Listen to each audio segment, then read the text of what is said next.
Sarah Borkerson-Keeter with REIT.com, and welcome to Quick Study, our monthly look at REIT market developments with Brad Case, NAREIT's Senior Vice President for Research and Industry Information.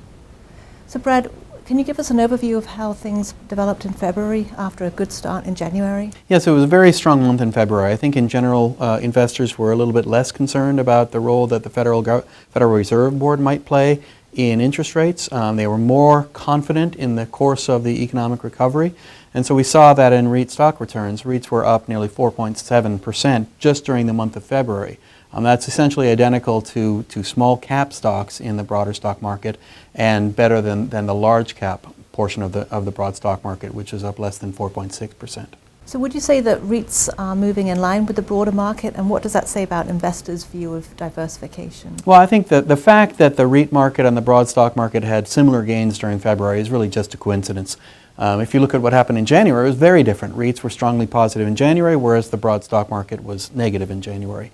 Over a longer period, what we see is that the correlation between REITs and the broad stock market is only about 0.55. So there are very, very strong diversification benefits that investors can get from investing in REITs alongside their stock market holdings. Even the correlation between REITs and the small cap value part of the stock market was only about 0.6 as of the end of February of this year. So there are very strong diversification benefits. At the same time, REITs provide less volatility than small cap value stocks. They provide less volatility than non-US stocks. And in fact, the correlation between REITs and bonds is only about 0.3. So even those investors who are looking for growth in their portfolio with strong current income can benefit very strongly from diversification by holding both REITs and bonds in their portfolio. So were there any REIT sectors that caught your eye during February?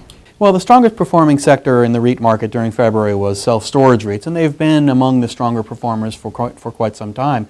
But the gains during February were really across most of the REIT market. If you look at retail REITs, residential REITs, apartments and the like, office REITs, lodging and hotel REITs, they were all up. They all had gains of between 5 and 6% during the month of February, so very strong. Industrial REITs were a little bit stronger than the rest of the market.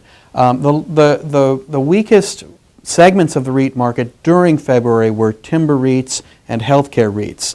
And healthcare REITs, for example, have been among the strongest performers over the last year or the last several years, actually. So it may be that the rest of the REIT market is simply catching up to where healthcare REITs have gone before.